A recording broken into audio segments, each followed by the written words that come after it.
Good afternoon, everybody. Oh, the afternoon, yes, we are. Good afternoon. How you guys doing, all right? You've had a good week, right? All right, we're not done, we're not done. This is one of my favorite things to do, is to talk to these great artists. Some of them you guys know, some of them you know the name, and you might not have a face to go with the name, or you might not know the music. And this is one of the guys who, if we played you all his music, you'd realize you know all of his music. You know what I mean? So it's really exciting to have him here. I'm going to bring him on, and then we'll get talking. Give it up, y'all, for Dave Grusin.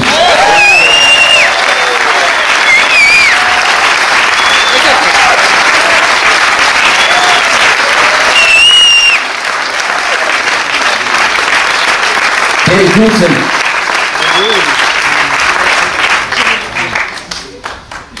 How you doing? You okay? No, I'm great. I asked Dave, I said, Dave, where do you live? He said, right now I live here. So I'm excited to do this. I think everybody who saw the concerts knows that I started with Dave very early. And so having the chance to speak with you, Dave, is cool, because we never really talked about how you got started. You know what I mean? As far back as I go is when you were working with Andy Williams. Is that correct? Did you work with Andy Williams? I did indeed. Were you the music director? Were you? I started out as a piano player and became the music director, yeah. So, any musical experiences before that? Like, what was your first, well, how did you end up on the piano? Let's start from the very beginning, because I really want to know. Oh, I don't know, like every kid that grows up in a house with a piano in it, and parents that, both of my parents were musicians. My father was an amazing violinist, but the idea was you took piano lessons during the time I was coming up. When you got old enough to reach the keys, you messed around with the piano, and then you took piano lessons. I took him from Mrs. Stevenson in Littleton, Colorado. She was the only game in town. And it was 25 cents a pop for a lesson. And I guess when I was 6, I guess, actually trying to learn the piano. Was your father a classical violinist? He was, my father was from Riga, Latvia. And he was trained as a, a lot of Latvians here. Been there, done that. Go Baltics. Okay.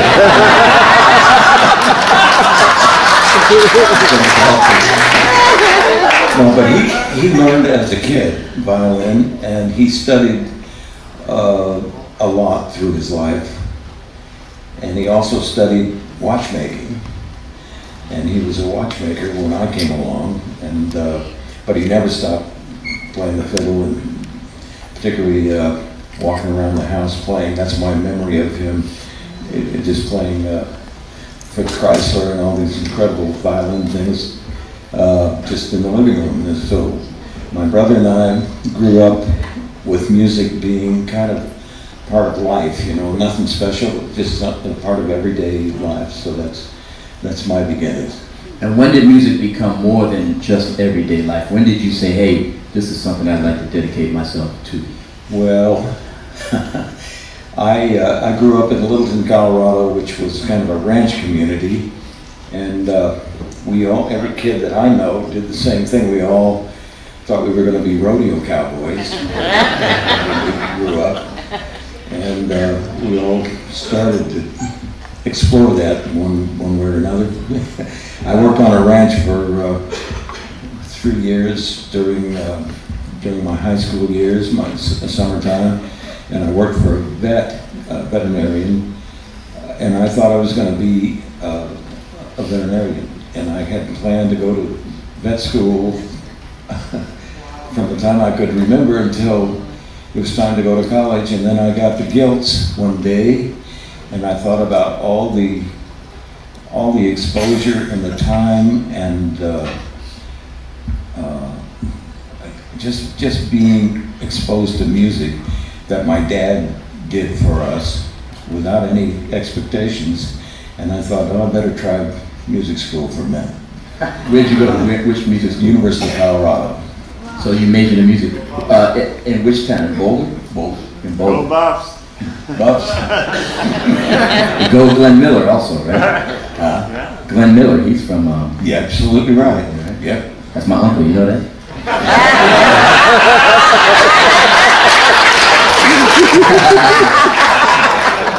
so you majored in music? I did. At the University of Colorado? Yeah. And what was your first professional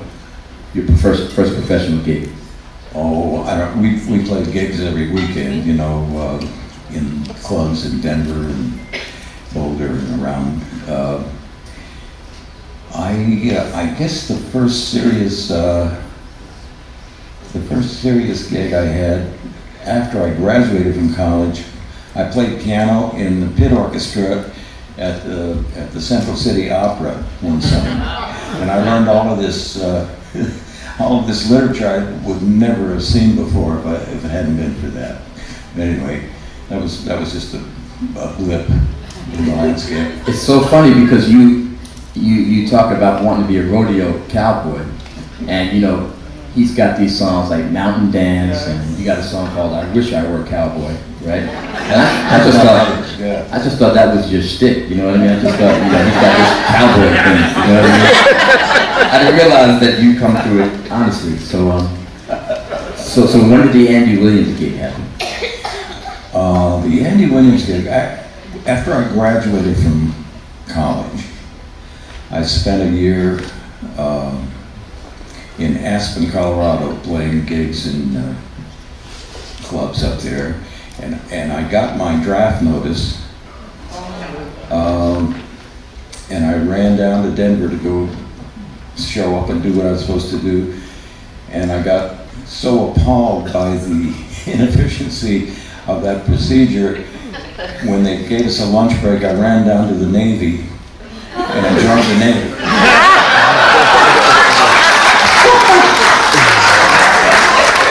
And while I was there, these guys were great. You know, they said, well, do you have a college degree? I said, yeah.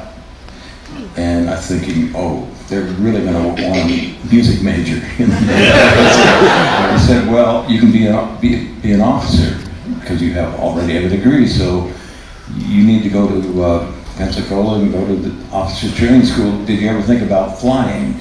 I said, yes, I did. I said, well, what are you doing this afternoon? I said, I got to go back and finish the Army physical. No, forget that.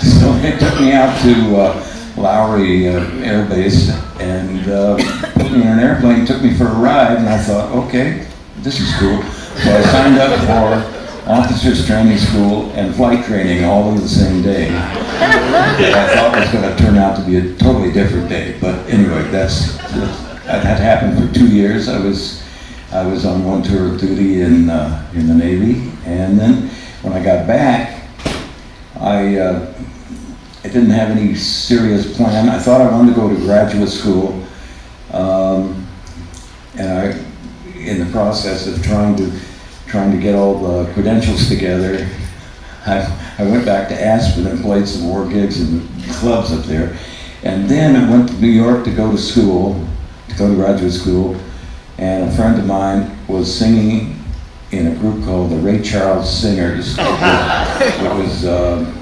background singers for a lot of television shows in those days. And he called me and he said, you know, Andy's looking for a piano player. I said, well, Andy has a piano player. He's got Hank Jones. I'm watching that television show, and Hank Jones was in that orchestra. He said, but Hank ain't gonna leave and go out on the road with Andy. So I went and met Andy, did a little audition, and then I spent the next 4 years or so working for him, and bailed out of graduate school at that time. I had to leave I couldn't stay in town. So that's how you got Andy's That's how I got that gig, yeah. Hank Jones, Yeah. great piano player. Unbelievable. Was he the one who played for Marilyn Monroe? You know the famous "Happy Birthday, Mr. President"? Oh, probably. That's right. Yeah. You guys remember when Marilyn sang "Happy Birthday, Mr. President"? I think Hank Jones was the piano player. That's a tribute. Yeah. Drop that on your friends when you're back on the Okay, so, all right, so you're in Andy Williams' band. You started off as the piano player, and Andy realizes that you're the most together guy in the band, so you become the music director, right? Well, I had thought, this is going back into college, I thought I was going to try to make a living writing music one way or another, and arranging for sure, maybe composing, and so I had spent a lot of time trying to learn how to arrange, and I started writing Andy's book for those charts and so forth. So you began to, was this Andy's first tour? Is that what this was? No, he had been out. This is a whole other panel we could do on Andy Williams, because he's from another family quartet of brothers that had a whole career as kids, you know, singing with Kay Thompson and doing all these films and so forth. But no, he was doing tours, and after a year and a half or so doing that, he got a show on NBC television in Los Angeles, which meant a move for me, and I just moved there to work on the show, and then and kept writing. And the conductor of that show was named Colin Rumoff was his name, and he left after a year, and then it was my gig. So that's how that happens. I just want to make sure you all know, when he says arranging, like for singers like Andy Williams, singers like Frank Sinatra, Nat King Cole, anyone who sings with a big band or a big orchestra, the arranger is arguably the most important person, because what do the violins play, what do the horns play, what do the French horns play, what does everybody play, and how do you create all that beautiful background for singers like this? And you are one of the best. So it sounds like that was your workshop with Andy. Definitely, absolutely. So did you try stuff you weren't sure was going to work? Every time. Because, you know, nowadays we have computers and we can simulate That's right. our arrangement, so we know pretty much when you get in front of the orchestra what it's going to sound like. Right. But back then, the only way to do it was to do it and go, ooh. That didn't work, did it? The beautiful thing about that show, for me, I think I did the show for 4 seasons. And let's see, we taped the show every Friday. And it was still tape television. And we started the next show every Monday.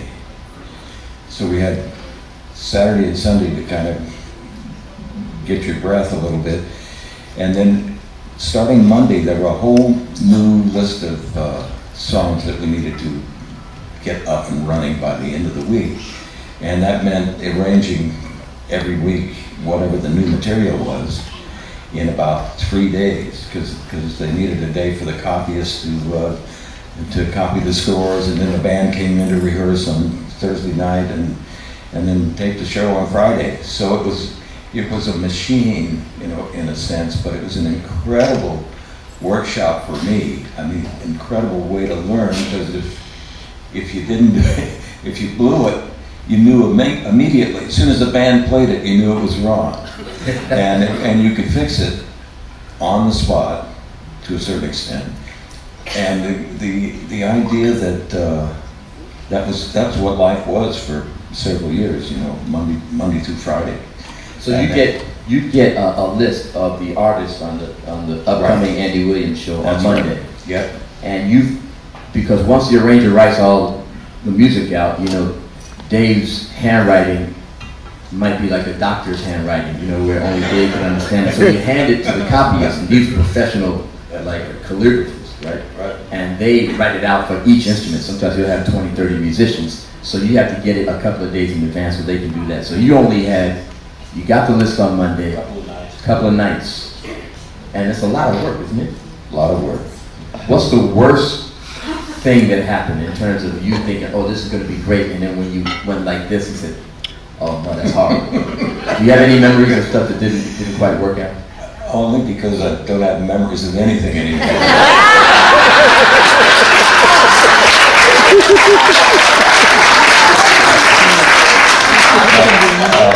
But I'll tell you, it was such an incredible thing. If you can imagine, and I try to relate it to computer, entering stuff on the computer these days. If you'll know if it's not right, and you can go back and change it, right? You can on the computer, yes. Delete something and replace it. In a sense, that's what we did on the spot at the rehearsal. So if something was wrong, we could usually fix it. And it all happened so quickly. I think the band was only in for about 3 hours on the dress rehearsal. I'm sorry, on the run-through, on the music rehearsal. And then the next day, we had a dress rehearsal in the afternoon before the show. It was another chance to fix something. So it was all cleanup. You know, that's my sense of it. One of the beautiful things was I didn't do all of the charts. We had Marty Page, incredible arranger, very well known. Yes. Yeah. He usually did one. Johnny Mandel, unbelievable. Another incredible, yes. And Billy May. I mean, those are 3 great names. Oh yeah, and they could all do it while they were doing other stuff. You know, they one hand tied behind their back. But it was such a learning experience for me to get exposed, not only to the process I just described, but to hear those guys and how they approach the same thing and how they solve the same problems. And it was every week was like a big premiere event, you know, for me. Anyway. Did you have any opportunities to speak with those 3? Oh, all the time. Yeah, wow, that must have been incredible. Oh my Lord, yeah. Because now you've got years and years of all these incredible arrangements. We could talk about the movie scores in a minute, but just arrangements, the stuff you did for Diane Shore, have you guys ever heard of the stuff that David has done with Diane Shore? Of course you have, right? And these arrangements are just so beautiful. And what I want to know is it at the point now where you can do it with your hand behind your back? No, never got that way. I'll tell you, every time is a learning experience, and it never stops. That's one factor that's always there, and there are no formulas that you can fall into that solve all those problems. So in a sense, it's like starting from scratch one more time. You know, I like to think. Well, I don't do it anymore. I mean, I don't do that kind of accelerated work situation anymore. But I got to the point where I could do it fast, which was almost. They say it doesn't matter how fast you are, how good is it. But sometimes you're in a situation where you don't have that luxury to make that determination. So all you do is make sure it's done, and by a certain time, in order to not miss the deadline. I got used to the deadline factor in all of my work now, to where I can't sit around and take my time, even if I have time. I have to scramble to get it done as fast as I can. Wow. So people don't really realize with movie scores as well. Yeah. Working with a deadline, you know, because all these kids who come out of these music schools, they go, man, I can't wait to arrange, and I can't wait to write music, and they don't really realize in the real music world, there's always a deadline, right? It's the same with basketball players who, I can't wait to get to the pros, and they get around that 60th game of the season, and their knees are hurting, and their big toe is hurting, you know, and they didn't know nothing about playing basketball with a big toe that hurts, you know what I mean? But, right, you know, just the physical aspect, like the pressure, because there's always a lot of money on the line, you know, and they always wait till the last minute to hand Dave Grusin a requirement, an assignment, and then it's a lot of pressure. How do you handle it? How did you handle the pressure? Stay up all night. It's a lot of all-nighters, right? Absolutely. You know, you just get, and you can't get angry about it. I mean, or upset about it. That's part of how you. In fact, you're grateful to have the time to be able to do it. Mm-hmm. And if it means you miss a little sleep, that's the way that goes. Yeah, I remember an assistant engineer, and it was about 4 o'clock a.m. and he goes, "Guys, I'm really tired." dude, that sentence doesn't exist in this business. You know what I mean? He was like, "When are we going home?" "We're going home when we get done." Right? Okay, so what was your first movie job? Everyone wants to know. All the young composers want to know, how do I get in the movie game? And of course, everyone who does movies has a different story. But what was your story? How did you get into it? This is the story of my life. Everything new thing I've done, I kind of just fell into based on what I just came from. So I think the first film I did was something called Divorce American Style.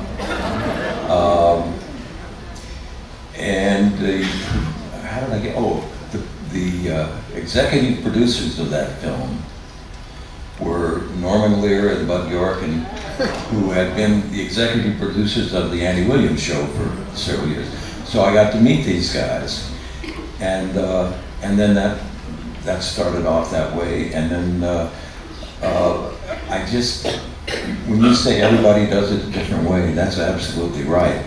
I always felt like I went from this thing to that thing like you know those steel balls in a pinball machine? That's what I felt like, bouncing off that thing and into the next thing, and almost without any choice on my part. You know, that's just how everything happened. Did you have did you have conversations with Norman Lear? You guys know that Norman Lear, he created All in the Family. He essentially created the sitcom, American sitcom. So what were your conversations with him like? Norman was and is the Jeffersons, by the way. Not leave that out. Bob, and he was from the time I met him was this unassuming guy. You had no idea. If you didn't know what he did, you couldn't guess what this guy did for a living. But he had such a good overview of what entertainment was and what people would probably like. And he's still, you know, Norman is still on the board of Concord Records right now. Yes. Yeah. And he was so versatile and had so many things going for him. And such a sweet guy. He's also, he also had an amazing charity that he supported, People for the American Way, it's called. This is an amazing, progressive kind of democracy, big D, a charity that I was always so proud of him for jumping on that. Man, this is answering a question for me because you all might not know this. Norman Lear TV theme. Which one did you write? Well, no, I gotta say, which black one did you write? Keep it real. Come on, Dave, tell me. Are you talking about Maud? Nope, she's not black.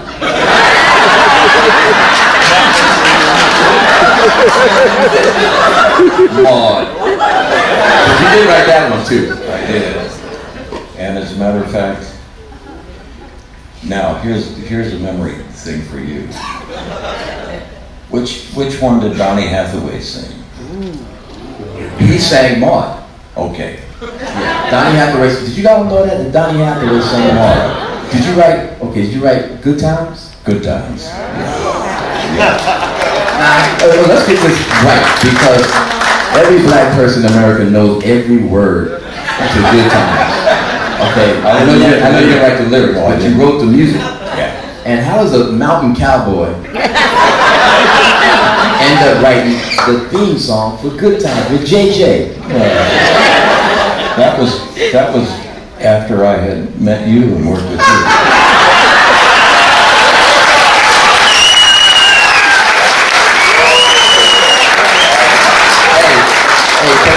Can I jump?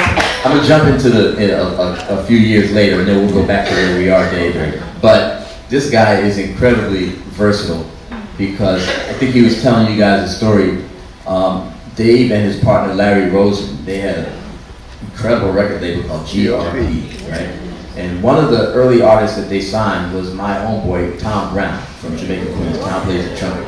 And I don't know which one of you guys came up to the Gruisin Lounge in Harlem to hear Tom and said, this guy's fantastic, you guys signed him. Right? And Tom said, I'd like to use my band, right, for the recording session. And Tom walks in with like 9 guys. I think the oldest guy was 18. Right? You know, these brothers from Jamaica, Queens. And Dave was like, I wonder what Dave Grusin, because I had heard him, what do you think about all these young brothers coming in here?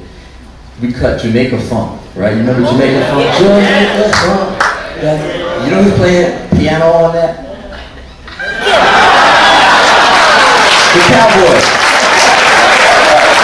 Cowboys playing piano on Jamaica Funk. So Good Time and Jamaica Funk, okay? Colorado, that don't even sound right. But this is just a testament, Dave, to your musicianship, your musicality, your ears. He said, okay, this song needs something. He just came in after we had been rehearsing. He came in and sat down at the piano. And I'm not talking about like playing the quiet piano, you know, like we're just, you know, I'm not gonna get in anybody's way. No, he took over the track, you know? So next time you hear Jamaica Funk, listen to the acoustic piano and think about a dude with a cowboy hat. All right, so that's a diversion, but I just wanted to make sure that that wasn't a rumor. And then when you said Norman Lear, then it made sense. You know? I got to tell you now, with Maud, when we did the demo for Maud, trying to figure out who could sing it, because we knew we wanted Donny Hathaway to do the track, but how do we get a demo to him? So made a couple of calls, and Marilyn and Alan Bergman were the writers, lyricists on this thing, and we talked about it. I said, well, let's call him and see if he'll do it. Quincy Jones. He sang the demo that we sent to Donny Hathaway. That's probably why Donny agreed to do it. How did he sound? Did he sound okay? He sounded fine. We could have used it. He sounded well above average, as a lot of people say.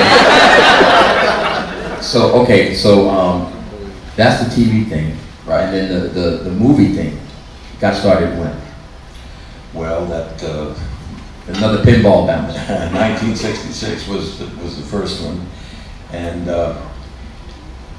I got kind of busy in the 60s, late 60s and 70s, and finally it just when I describe it as the pinball machine, it's like, can you get a call? Can you do this film? Well, let me see. Yeah, I can do it because I'll be done with this one by that time. So it rolled along like that for quite a while. I had an agent who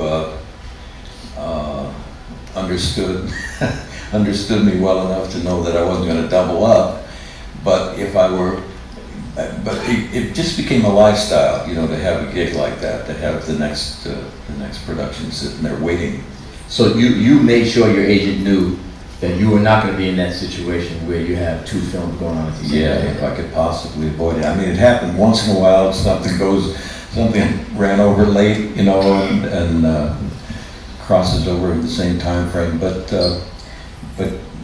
you don't set it up that way. Mm-hmm, mm-hmm. And are there any films in the late 60s when you began to do this that stick out, even though I know it's probably a haze of work from one project to the other? Are any of them sticking out for you?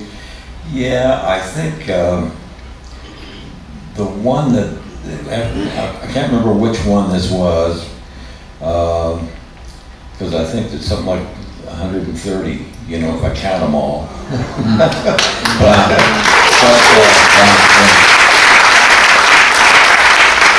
There was a picture called "The Heart is a Lonely Hunter." Yes, yes. And I don't think it was in the 60s. I think it was a little later than that. But thematically, that was sort of the first time they gave me kind of the size orchestra that I really wanted, as opposed to trying to economize and everything. And I had the experience of working with this incredible bunch of musicians and freelance musicians in Hollywood who are among the best in the world, and not only good individual musicians, but they know how, every time they see each other, every day, they got to be an ensemble, for that project. And it's a new one every day. So just the experience of going through that was, when I think back about that. That must have been an incredible experience. And do you think writing music is like a muscle? In other words, the more you write, the better you get at it? Yeah, and you don't want to stop, because you know what happens when you stop exercising. It's the same thing, isn't it? Absolutely. So what about finding, can you tell us the process? You sit down with the director. Usually when you did a film, was the film already finished? Not finished, but you could see what it was, you can see what it looked like, and you knew they were going to make a lot of edits and changes. But if you were lucky enough to get it early, you got to jump on it, and at least you had some kind of direction to start thinking about. Okay, so what's your process? Were you looking at different characters and writing different themes for different characters, or were you looking at different relationships in the film and trying to write a theme for that? What was the process? All of the above, and it was all kind of different. Sometimes you sit there trying to, here's the process of composition. You start with a note, right? The most important note in the whole place is going to be the next one, because that means you went from here to there, and that's called an interval, and that's already got a personality to it. And you add the third one, forget about it, you're stuck. So I'm talking about melodic writing. You can go back and listen to songs that you love, and you can see what I'm talking about. And if you're starting from scratch, then you got to get that second interval, so you're happy with it. That second note is the one that determines the line, doesn't it? Yeah, that starts the line, and then the next one you're really committed. The third one. But normally, what inspires me, I guess, would be the word, rather than the story or even the scene. You're going to have to do these various scenes that require different kinds of music, but to have thematic material that you think is going to work through the film. What inspires me is what it looks like. And I'm talking about the cinematography and the lighting and the speed of the cuts between scenes, and it really throws me into an area musically where at least it's a starting place for me. I don't mean I've solved it at all, but it's someplace I can start when you're sitting there thinking, what the hell am I going to do with this picture? It's a way to start, and you may be wrong, but that doesn't matter. You got to do something. You got to make the move. Even to prove you're wrong, you have to make the move. Right. So you look at the cinematography. You look at the movement of the actors. Yeah. Because there's rhythm in all of those things. There's pace. And more than that, the rhythm of how they edited the film. The cuts. The cuts. From picture to picture. Yeah. Yeah. So the first film I did, I wrote a great piece of music there. And the director came and said, that is a great piece of music, but I can't hear any words that my actors are saying. Right? So I overwrote, you know what I mean? I said, oh yeah, I guess that would be important, wouldn't it? To leave some room for the dialogue. So you have to write some specific melodies that can fit in between what the actors are saying. Right? Absolutely. And if it's a real talky scene with a lot of conversation, it doesn't mean that there isn't music that'll work there, but you can't be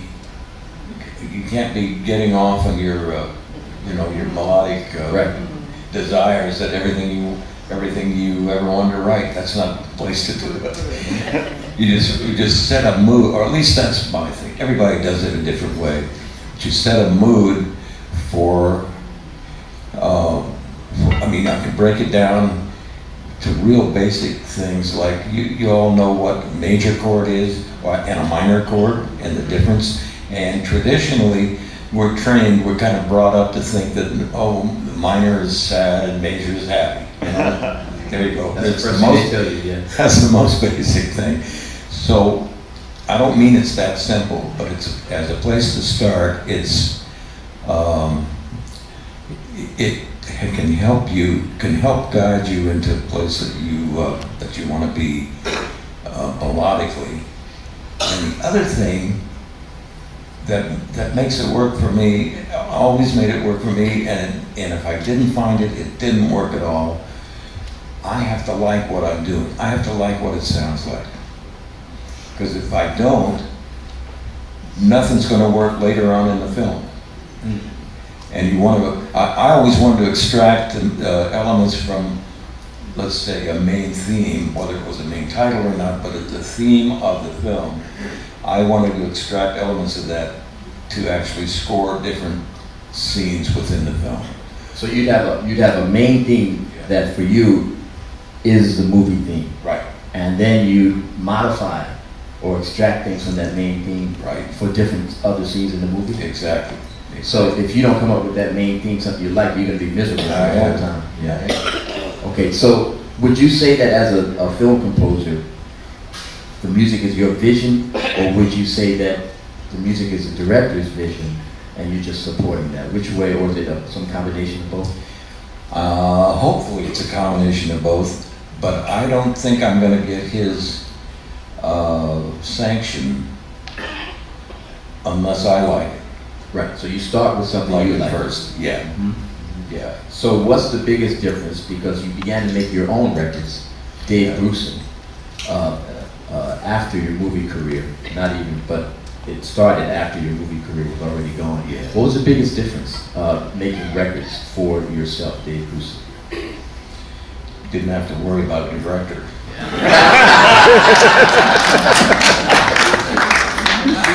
No, that's no, that's true. Come on, you know that's true. Think about it. How musical were the directors that you used? In other words, were they able to communicate if they didn't like something? Were they able to tell you what they didn't like about it, or was that up to you? They're all over the place, and I'm telling you, I worked with a director named Sidney Pollack for maybe 14 films I did with him, and Sidney's not a musician, but he loves music so much. This is how much he loves music. If he likes it too much, he worries that it's not working for the scene. He just likes how it sounds. So he overthinks it. Yeah, and I've had to back off on several instances because of that. I mean, he's just, when I say he loves music, he loves to listen to music. He doesn't play anything, but if you're playing for him, he's in heaven. And if he's too happy, I did a picture for him called 3 Days of the Condor, and they took it to a preview. You know, where they show, before they release the film, sometimes they take a version out to see how people react before they actually finish dubbing the film.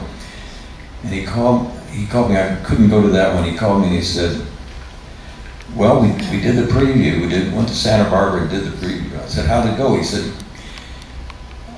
"I'm not sure. Tell me if I should be worried about this." I said, "What is that?" He said, "Well, during the main title, everybody was tapping their feet." I said, "Well, that's a good thing." He said, that would be a good thing. He said, but then, or how are they going to get back in the story? I said, "Well, I don't know that, but I know this thing works with the titles. I know this theme works with the titles, and maybe it's a good thing that they're not ready for all the disaster that's going to come up later." Well, so it sounds like he was worried that if the music is too good, it's going to take the attention away from the most important thing, which is the story. You think that's what it was?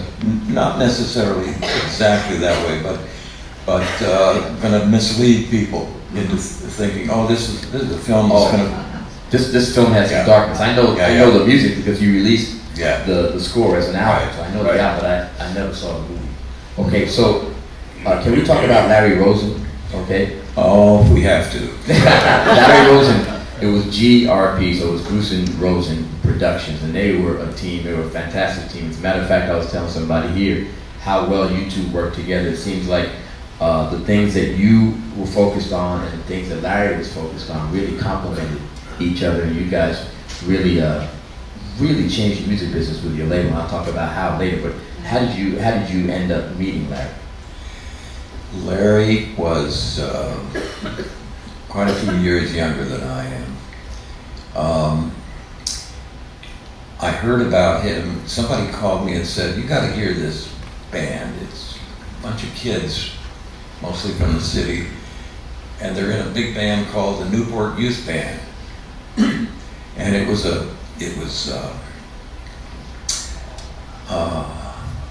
bunch of kids that who's the guy that put it together? Not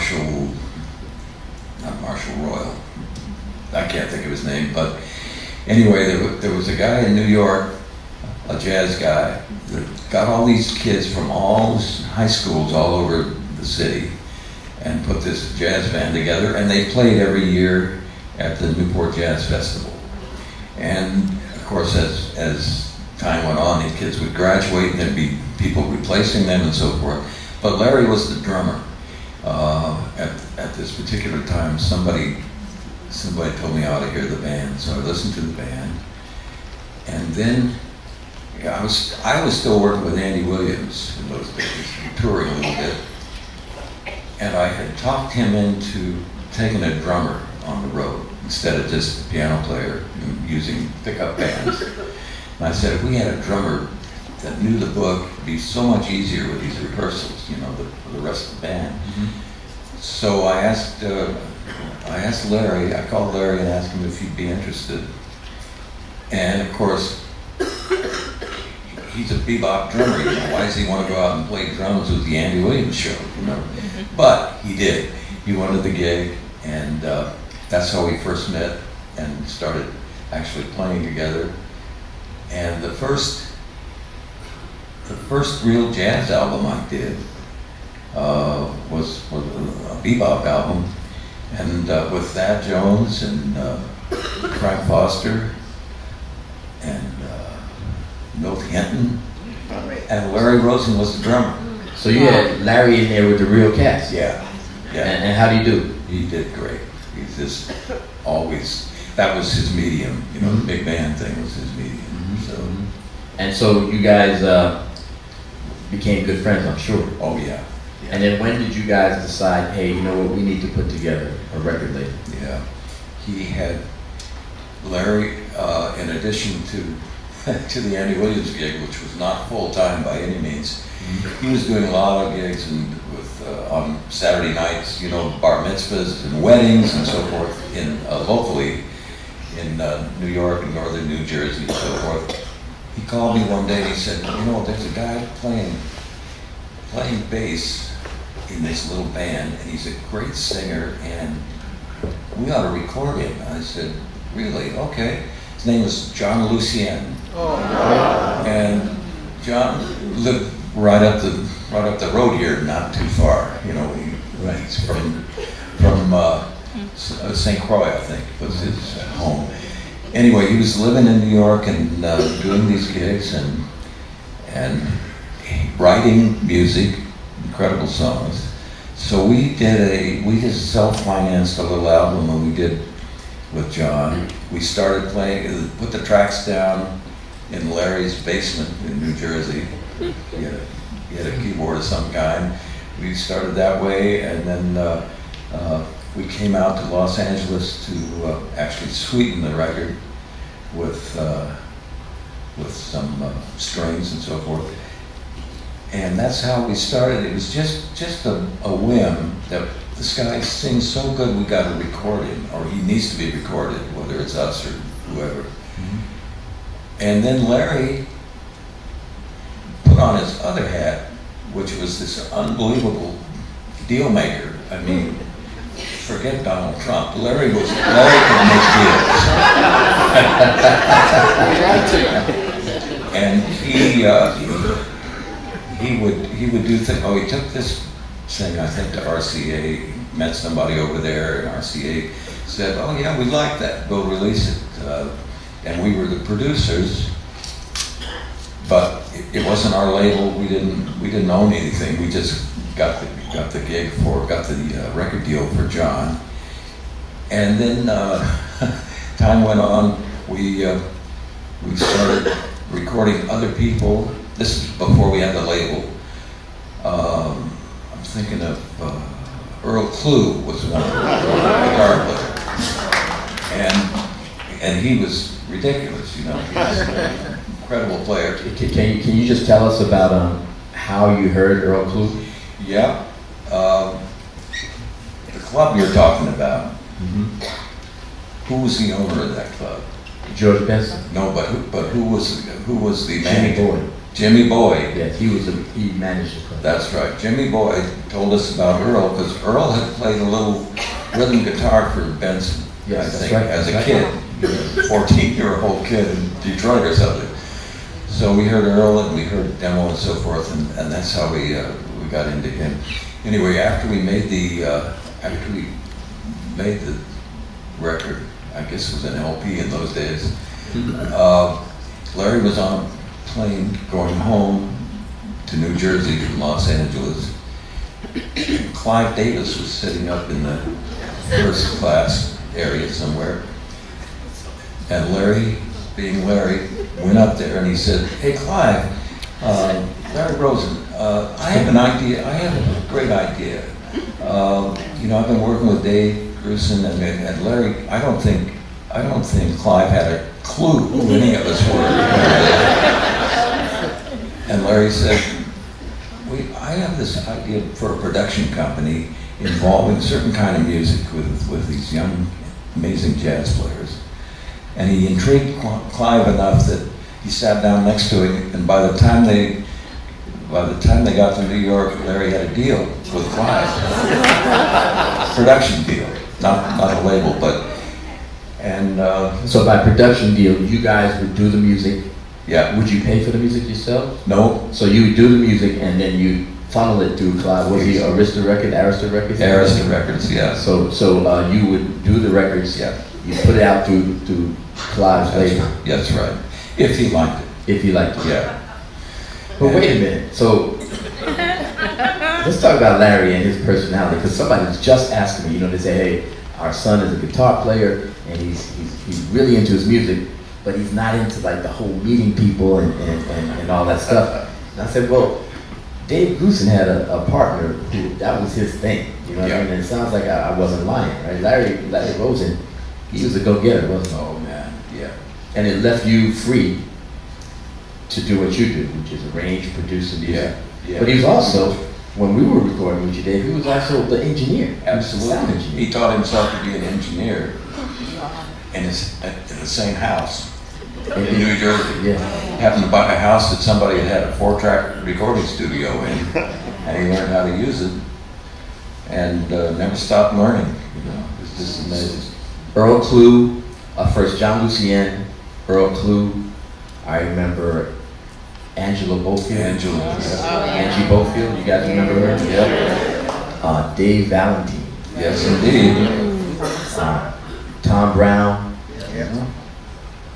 Did you guys, was Phoebe Snow signed with you, or was she just a guest on your album? No, I think, yeah, we produced her album, but it wasn't our album. Right, Yeah. Okay. Anybody else in the early days? Tom Scott? About Tom Brown. Who? Tom Scott? Tom Scott, did you produce a Tom Scott album? We did a Tom Scott album. We did a Bernard Wright album. Now, that Bernard Wright album and the Donald Blackman album. And Donald Blackman. These are two guys from my neighborhood in Jamaica, Queens. Those records are classics. I mean, if you go to the UK and you mention Donald Blackman, he only did that one record That's with right. you guys, but it's you know, in UK they call it a rare, you know, the thing is rare, you know, which means it's a classic that not everybody knows about, but that Donald Glasner album was incredible.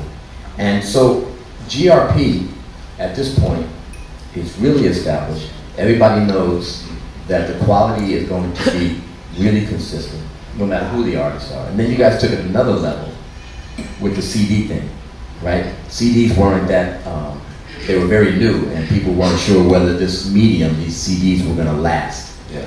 And you guys, well, why don't you tell the story? So tell us about the CD thing. Yeah. When CDs first emerged, of course, they were gonna be amazing because they didn't scratch. Mostly because wasn't a needle going around on your thing to scratch it up. It stayed clear forever. Digital sound. We can have a digital sound discussion at some point. It's not all pluses, you know, not all minuses. Anyway, the beginning, as a medium for music to go out, to be sold, when it came time for that to happen, everybody on every label decided, oh boy, we're gonna hit it now. And all the artists on, say, on CBS, on Columbia Records, they all wanted their stuff released on CD, of course. And there were a lot of artists. Our label had, I don't know, 6 artists.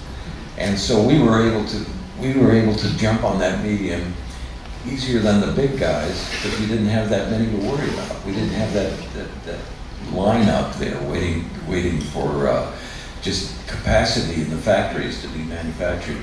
Because they might not have had that many CD manufacturing. Exactly, that's right, yeah. And the ones they did have, some of the big labels had their own. We didn't, of course, but we used some great small independent manufacturers in Utah, as I remember. In Salt Lake. The other thing that came along that kind of came and went, that I thought was going to happen, where it was called digital audio tape, DAT. And I thought, oh, this is it. It's going to replace cassettes. It's a great sound, right? And little tiny things to carry around. Well, that didn't go. It was big for about 5 years. That's right. And then it disappeared, right? Yeah. But you guys, were you putting out albums at the same time, or did you commit completely 100% to CDs? We put out both for a while until it looked like the CDs were really the marketplace. We had a funny. When I think about the business, and Larry knew this business, he tried to get me involved in the business part of it, and I paddled around and agreed with him most of the time and so forth. But I never really got the whole marketing idea that he had, and that was so specific. We had such a specific kind of music and relatively limited number of artists that we were trying to push, that he found out how to market this thing on an individual basis that a lot of big labels couldn't do. And one of the things he did, this is how creative he was. He was in an an audio equipment place one day on 48th Street. I can't remember the name of it. And he talked to the owner and he played the CD, and they thought, wow, this is great. And we ended up being kind of the label that provided product for hardware manufacturers to present their stereo gear. So if somebody was trying to get you to buy their high-end audiophile stereo system, it was always a GRP record that they played. Sonically, it was just, it got to, I mean, we were so careful with each thing. It got to be the point where it was a good way to demo your gear. I know when I would walk into a record store, when they existed at this time, the first thing you'd see is a tree of CDs, and it would be the GRP tree, right? And you called yourselves a digital master company. right? That's right. Which means that we pay really, really close attention to the quality. Everything is recorded digitally. Now there's an argument about what sounds better, digital or the old school, which is analog. But at that point, digital was the future. And because these guys were so consistent with the quality of the music, you could just close your eyes and grab 3 of the CDs, and you know you'd be happy, you know. And this was, I'm sure this was Larry's thinking. You know, he was really a genius at that time. Oh man, big time. How long was the lifetime of GRP? When did it end? When did it end? In 1990. Oh Lord. Early 90s, right? No. Late 90s? Mid-90s. Mid-90s. We had been distributed by MCA, Universal, and they finally got to a point where they said, you guys ought to let us buy the label because, you know, it won't change much for you, and we'll have a, you know, more fluid way of getting the product out there. So that's what happened. We sold the label, sold the publishing company to Paramount Music, and I don't remember anything else. Not sure. It was I bet you remember that check. The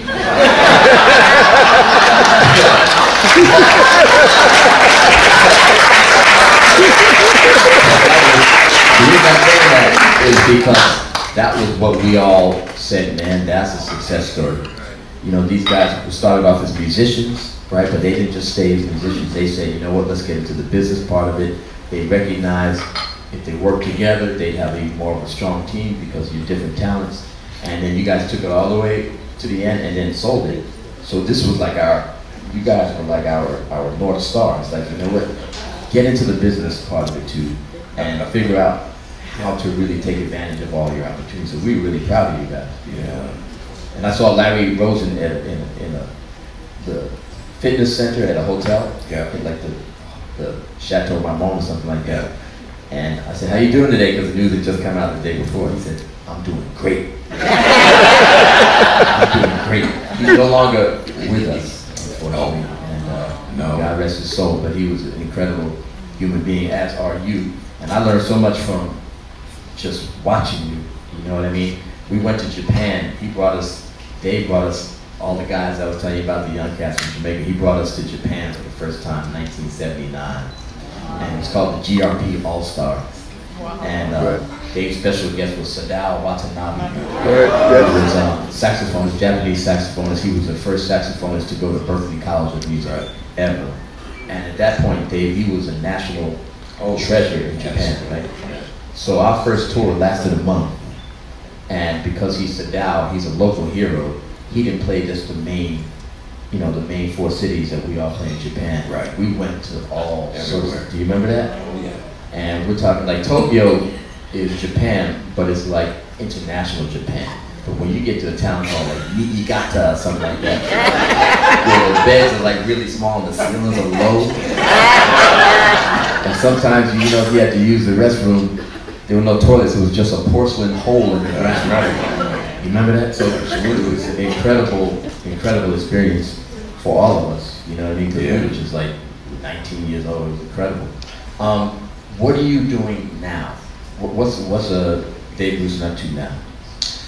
Well, I've got a new hobby. It's called medicine.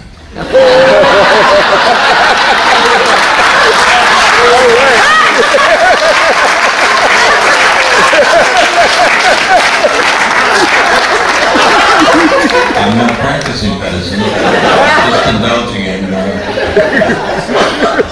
Well, I'm halfway kidding, but when I look at my calendar, that's when I see these appointments lined up.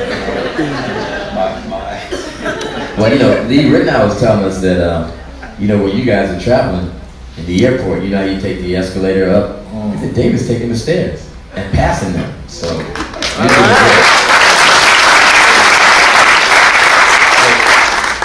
I'm sorry, we went kind of long because it's so interesting for me, but can we get a couple of questions from the audience before we end? Okay, do I have one back there? Yes. You said you did 130 movies. you actually get to watch? And after you watched some of them, did you think, well, I could have did something a little different with that movie? Just in case you guys can't hear him, he said, Dave, you did 130 some odd movies. How many of them did you actually get to watch?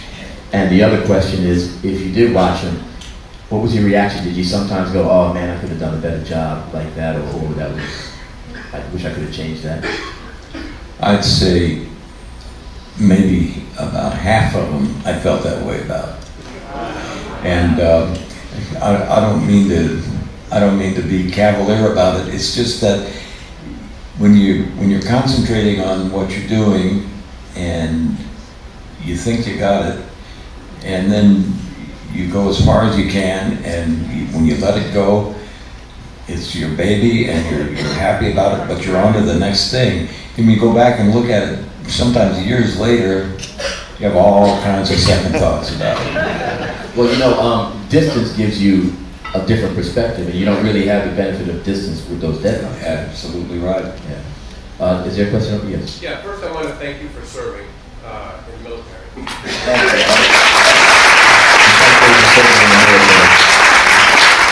second question and a question I have for you is, at what point do you overcome stage fright as a performer? You all do such a phenomenal job on stage. When does that happen? How does that happen? At what point do you overcome stage fright as a performer? When does that happen? Sometimes it feels like it never happens. On the other hand, when I was in college studying piano, I had a major professor by the name of Storm Bull. He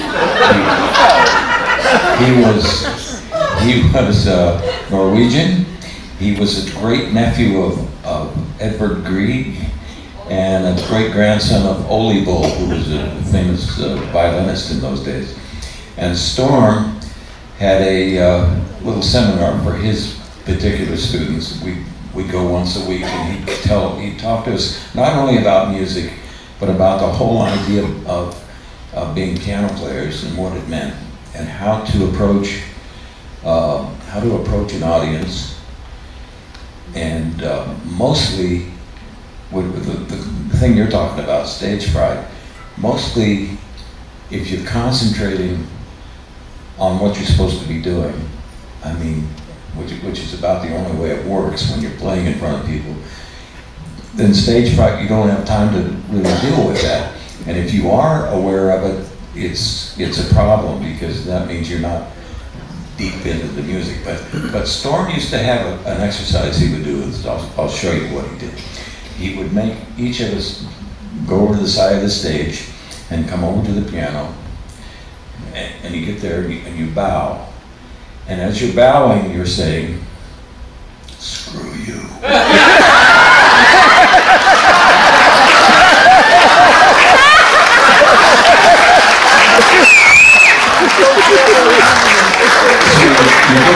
You just take the audience out of the equation. Okay, last question. Yes, sir. Yeah, when you do a soundtrack with the director and the production company and so forth, do you own the rights to the music, or do they? And He said what? Sorry. second part of the question, one of the soundtracks that I really loved that you did was Claire's Heart, and I don't know that you ever released it. Did you? Okay, so the question was, when you do a soundtrack for a movie, do you own the rights to that soundtrack, or does it belong to the film company? And then the second thing he asked was, one of his favorite Dave Grusin film scores was Claire's Heart? Yes. And he wanted to know if Dave ever released that as a movie score album. As an album, the second part is, I don't know if it was ever released as an album. Find it. The answer to the first part is, normally we have no ownership or management of music once we give it to the studio. Changes a little bit over the years. It used to be they also owned all the publishing, all the performance rights, etc. It's changed a little bit, and I think there are people now who are heavyweight enough to maybe make deals that they'll share in some of that, you know, in some ownership and so forth. It's called a work for hire. So if you do, That's right. if you write music for a film, they basically own the rights to the film. Right. If you're heavyweight, you can get some of the publishing back, and publishing is some of the money that's made off the music. Or if they don't have enough money to pay you what you normally get, you might be able to make a deal where you say, let me get a little bit of the publish. Okay, this has been amazing experience. Yeah.